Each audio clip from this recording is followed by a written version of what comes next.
Hey everybody, welcome back to another episode of the Primary Care Podcast. It is your boy, Dr. Mark List, coming at you today with another episode. Before we get into the day, I got a joke for you from the primarycarepod@gmail.com inbox. Thanks for the encouraging words, the letters, and the recommendations. I have some topics planned based on some emails that people have sent me. I have a really good topic today we're going to get into, but the joke for the day, Dr. List, this comes from an anonymous listener, by the way. Dr. List, a priest, a pastor, and a rabbit walk into a blood donation clinic. The nurse turns to the rabbit and says, "So what's your blood type?" "I am probably a type O," says the rabbit. "Probably a typo," says the rabbit. Woo! All right, let's start the podcast. The Primary Care Podcast is written and edited by a family physician for an audience of other physicians, nurse practitioners, physician assistants, residents, and medical students interested in primary care topics. This is not a podcast for patients and should not be used as medical advice. This is also a personal podcast produced on my own time and solely reflecting my personal opinions. Statements of this podcast do not reflect the views or policies of my employer, past or present, or any other organization with which I may be affiliated. Thank you for listening to the Primary Care Podcast. I'm Dr. Mark List, here to bring you the latest news, guidelines, and updates from primary care sources around the globe.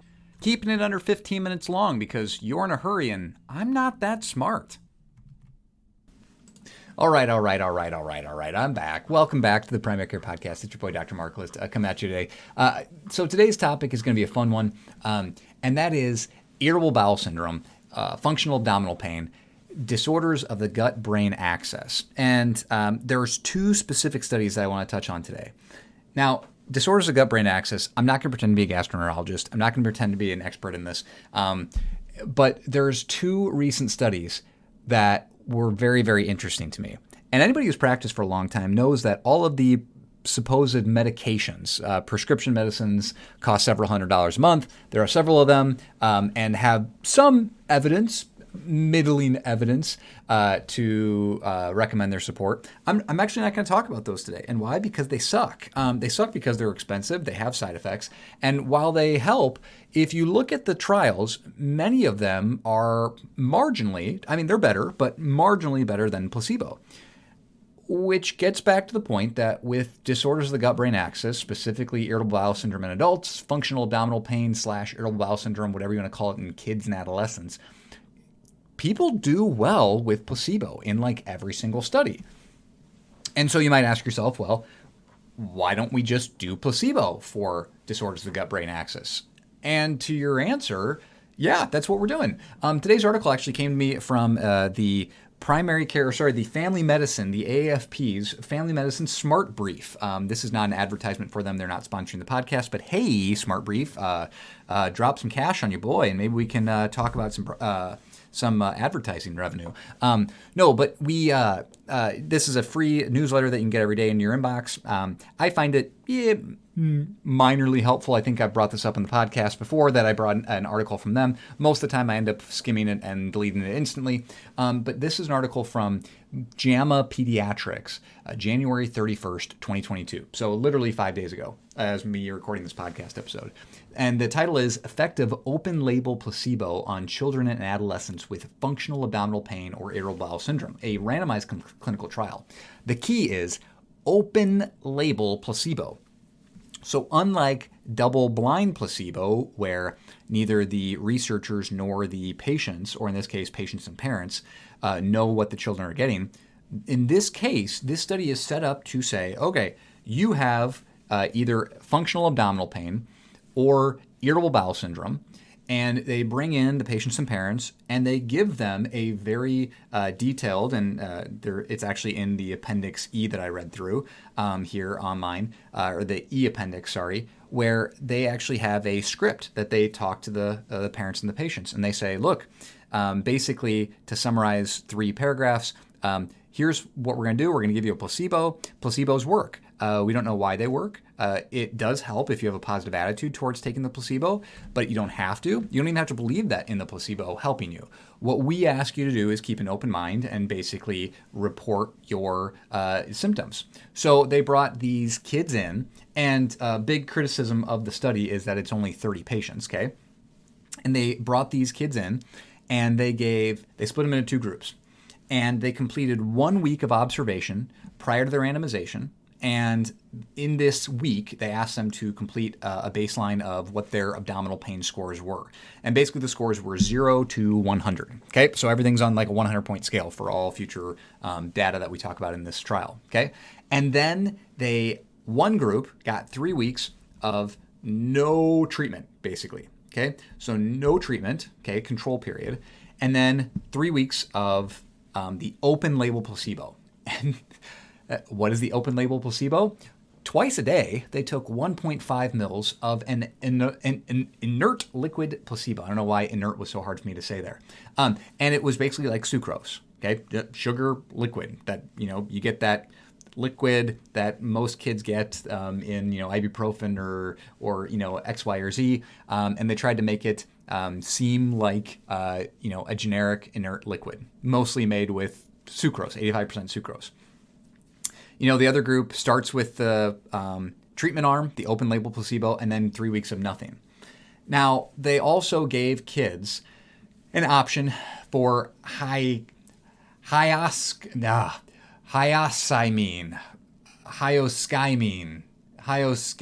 I never know how to pronounce that word. Basically, an antispasmodic. It has middling effect, a pretty not super great quality that it does really anything but maybe helps cramping, ?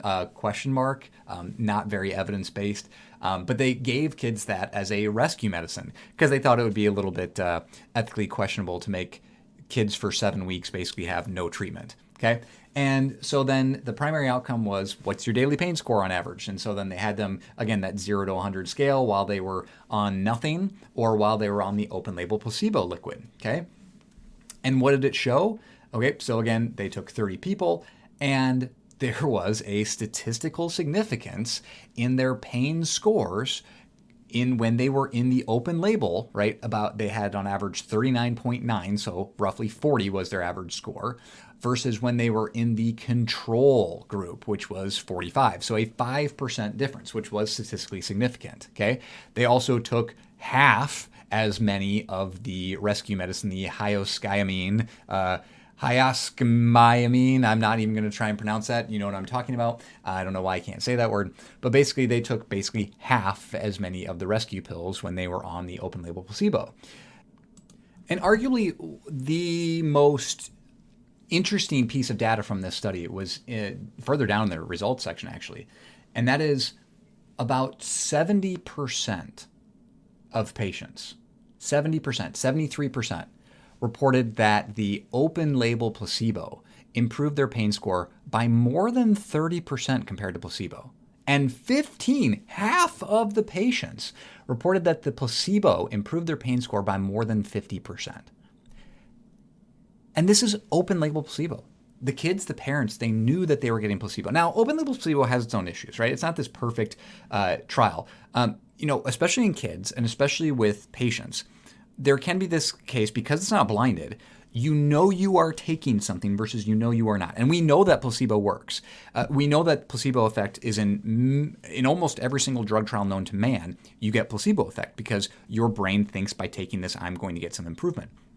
But here's a case of, I even know that I am taking placebo, and I can tell when I am taking a placebo and even when I'm not taking a placebo, and yet it still helps with disorders of the gut-brain axis. It's not just kids too. There's another study, let me pull this up here, back in 2021 in the Journal of Pain, open label placebo versus double-blind placebo for irritable bowel syndrome. And they found that there was no difference between open label placebo and double-blind placebo in terms of IBS results, right? So this is a known thing even in adults. And this was a bigger study, 262 adults, right? Again, major issues with this study is it's only 30 kids, right? So there's a wide variety of what can happen. We also worry that, especially in research with kids, that because we know that they are getting something and they know they are getting something, they might say that it works better in order to please the researchers or to acquiesce to them to get them what they want. Kids oftentimes say things because they think that's what the researchers or grown-ups want to hear, more so than if it's actually true. But again, this was not only an objective measure. We also had, and it wasn't just subjective, right? It wasn't just a pain score, but it was also an objective measure. My biggest complaint with this is that there was only on average, a 5% change in pain scores, right? We're not talking about a miracle pain score. But again, at the end of the day, we're doing nothing in this study. We're telling someone, hey, this is a placebo. You're going to get a placebo. And the actual data shows that in kids and adults with that other study from 2021, the Journal of Pain I just talked about, there's an impact. Right? There's a measurable, noticeable impact with the pain control, right? And so again, I think that having your patients do something, right? Changing diet. And that's why I worry about, dietary changes, which are the gold standard to help people with, functional gut-brain, functional abdominal pain or irritable bowel syndrome or disorders of the gut-brain axis is now what they're calling it. I worry that they are overdoing the dietary component, and people can radically change their diet without actually much clinical benefit when you can just have them take a probiotic, take a simple supplement. This is where you can be a snake oil salesman and, go get pills of dirt out behind your clinic and give these to people because, a 5% improvement is 5% improvement. You stack up enough 5% improvements and you're going to get a more interesting effect. I think overall, though, this gets back to the fact that when we talk about irritable bowel syndrome, me personally, if you look at the actual data, yes, a lot of these medications that we prescribe for, irritable bowel syndrome do have clinical benefit, but it's very modest. And the placebo effect in all of these trials is incredibly large in almost every irritable bowel syndrome, randomized control trial. And this is a way to not hurt patients, but to encourage them to do something. So how do we translate this into our own practice with our own pediatric patients and our own adults?